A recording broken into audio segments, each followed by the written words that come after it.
오늘 우리에게 주시는 하나님의 말씀은 신약 성경 누가복음 12장 35절에서 48절 말씀입니다. 허리에 띠를 띠고 등불을 켜고 서 있으라.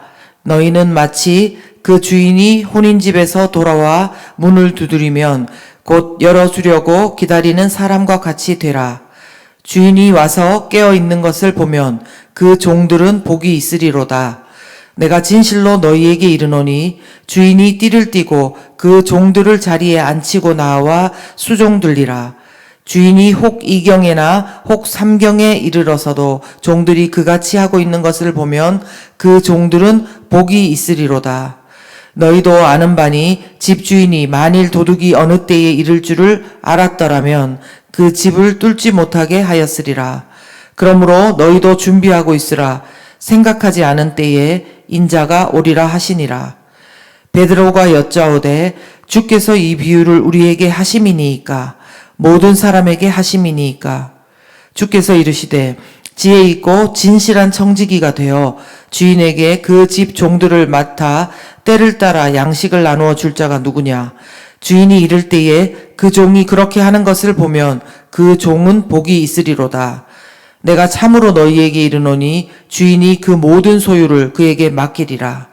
만일 그 종이 마음에 생각하기를 주인이 더디오리라 하여 남녀 종들을 때리며 먹고 마시고 취하게 되면 생각하지 않은 날 알지 못하는 시각에 그 종의 주인이 이르러 엄히 때리고 신실하지 아니하는 자에 받는 벌에 처하리니 주인의 뜻을 알고도 준비하지 아니하고 그 뜻대로 행하지 아니한 종은 많이 맞을 것이요 알지 못하고 맞을 일을 행한 종은 적게 맞으리라.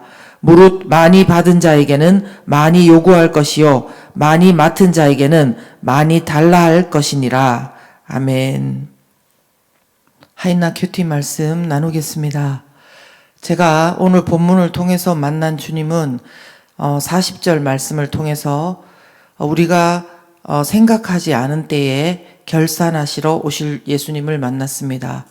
우리가 생각지 않은 때에 결산하러 오실 예수님. 네, 오늘도 예수님은 세 가지의 비유를 사용하면서 말씀하시고 있습니다. 첫 번째 비유는 35절에서 38절인데요. 혼인집에 간 주인을 깨워서 기다리는 종들에 관한 비유입니다. 그리고 39절에서 40절은 도둑이 올 때를 대비하라는 집주인에 관한 비유입니다. 그 다음에 마지막 세 번째 42절 이하를 보시면 주인 집안의 모든 살림 관리를 맡은 청지기에 관한 비유입니다. 이들 비유의 공통점은 상대방이 언제 오는지를 전혀 모른다는 것입니다. 그러나 각기 강조점이 조금씩 다른데요. 먼저 첫 번째 혼인집에 간 주인을 기다리는 종들 비유에서는 재림을 준비하는 마음의 자세에 관해서 강조하고 있습니다. 우리가 자세를 어떻게 하고 기다리라고 합니까? 35절에서 그 모습을 표현하기를 허리에 띠를 띠고 등불을 켜고 서 있으라고 말씀합니다. 36절 표현을 빌리자면 언제 주인이 돌아와서 문을 두드리더라도 곧 문을 열어줄 수 있도록 하는 그런 마음의 자세라는 것입니다. 즉 다시 말해서 주인을 기다리는 종들처럼 우리도 다시 오실 주님을 기다리면서 계속 긴장의 끈을 놓치지 말고 언제 돌아오시더라도 문을 열어드릴 수 있도록 허리에 띠띠고 등불을 켜고 있는 것처럼 깨어 있으라는 것입니다. 그렇다면 도둑이 오는 것을 대비하는 집주인에 관한 비유에서는 무엇이 강조되고 있을까요? 거기에서는 아무도 예상하지 못한 때에 주님이 오실 것이라는 겁니다. 사실 아무도 도둑이 언제 오는 것을 미리 알고 준비할 수 있는 사람은 없습니다. 그런 것처럼 주님의 다시 오심도 40절 말씀처럼 생각하지 않은 때에 그렇게 인자가 올 것이라는 것입니다. 마태복음 24장 36절에도 보면 그날과 그때는 아무도 모르고 오직 아버지만 안다 그러시지 않았습니까? 이처럼 그때를 아는 것과 그 때를 아무도 모르는 것은 엄청난 차이가 있습니다. 만약에 그 때를 안다면 어쩌면 우리는 마음껏 우리 마음대로 살다가 그때에 맞춰서 준비를 할 수도 있습니다. 그런데 언제 오실지 모른다면 준비를 하고 그야말로 대기를 해야 되기 때문에 많은 수고가 있을 수도 있고 많이 기다려야 될 수도 있을 것입니다. 또 그리고 세 번째 비유는 주인이 올 때까지 집안 살림을 맡아서 관리하는 청지기 비유입니다. 근데 여기서는 주님을 기다리면서 얼마나 충성되게 사느냐에 따라서 그런 상급과 심판을 강조하고 있는 것입니다.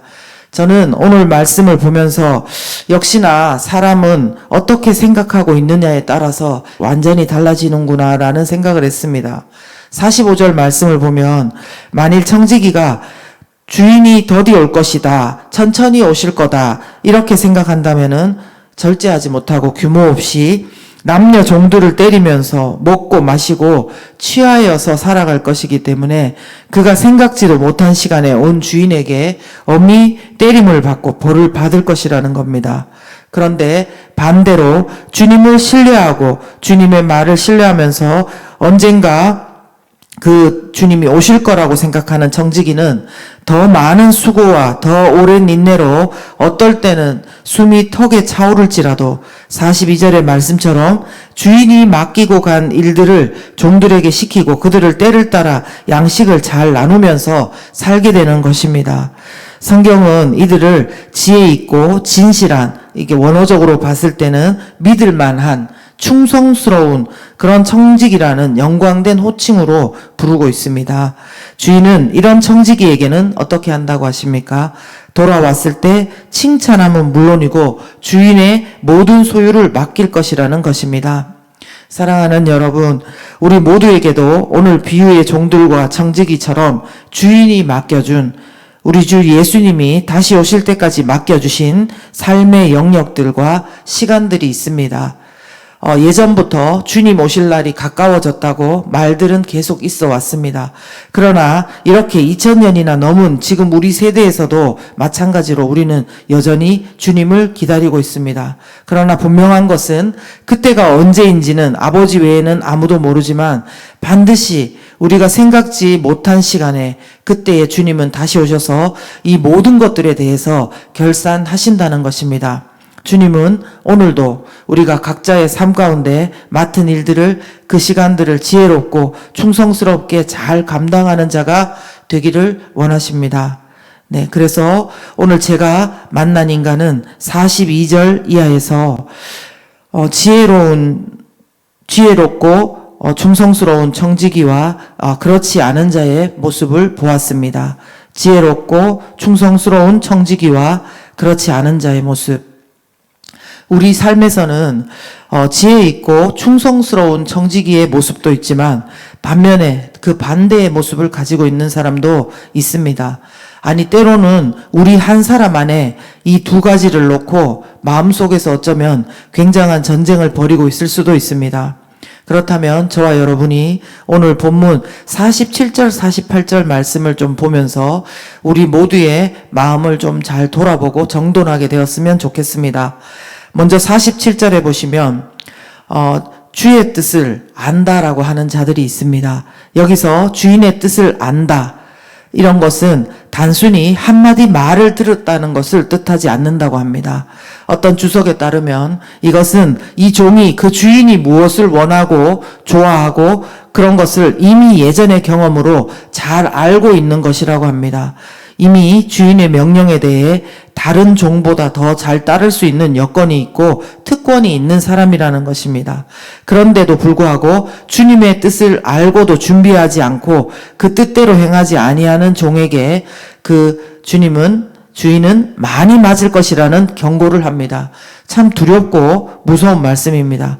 그리고 또 48절 후반에 보시면 많이 받은 자와 많이 맡은 자 이야기가 있습니다.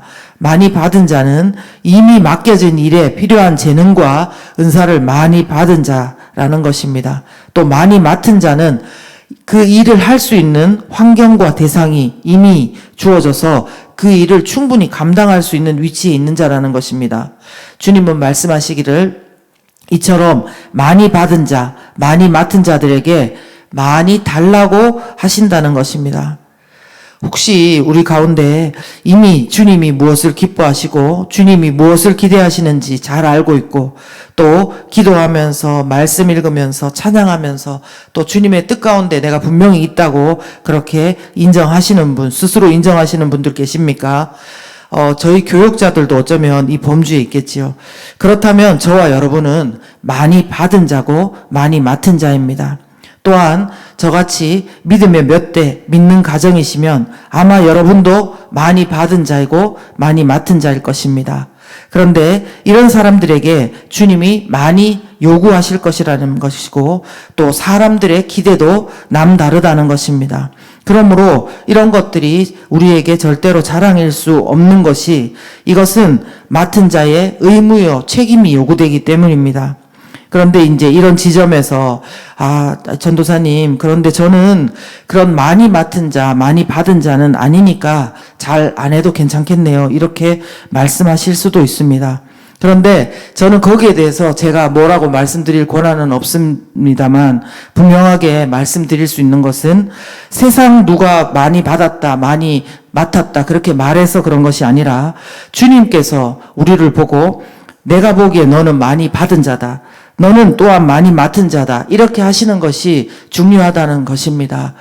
나는 남들이 보기에 너무 지금 힘들고 너무 연약하고 아무것도 못하고 있는데요. 그렇게 말할 수 있을지 모르지만 주님께서는 너가 그 힘든 시간, 너가 그 고생한 시간, 내가 너하고 같이 함께 하지 않았느냐고, 그것이 너가 많이 받은 것이라고, 너가 많이 맡은 것이라고 하실 수 있습니다. 남들보다 어려운 일을 겪으면서 더 많이 기도하고 울으셨습니까? 주님께서 어쩌면 그 일을 가지고 너는 많이 내 사랑을 받았다고, 너는 내가 너한테 많이 맡겼다고 그렇게 말씀하실 수 있는 것입니다. 그래서 오늘 묵상하시면서 또 기도하시면서 주님께서 여러분에게 무엇이라고 하는지 들을 수 있는 시간이 되기를 바랍니다.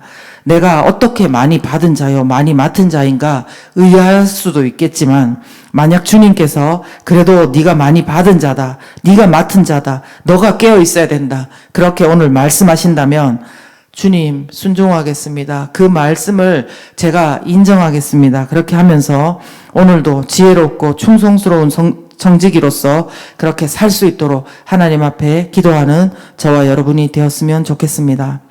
이 시간 함께 기도했으면 좋겠습니다. 주님은 오늘도 우리에게 각자의 삶에서 그 시간들을 지혜롭고 충성되게 잘 감당하는 자가 되기를 원하십니다. 그런데 우리가 이 모든 것들을 기쁘고 즐겁게 감당할 수 있는 날들도 있지만 분명히 오늘의 삶의 무게 때문에, 사명의 무게 때문에 허덕이면서 신음하고 있기도 합니다. 그래서 이 시간 주님 도와달라고, 저가 하나님 기뻐하는 그런 지혜롭고 충성스러운 삶 정말 기쁘고 잘 감당할 수 있고 그 남은 날을 주 앞에서 잘 준비할 수 있는 그런 사람 될 수 있도록 해달라고 하나님 앞에 기도하겠습니다.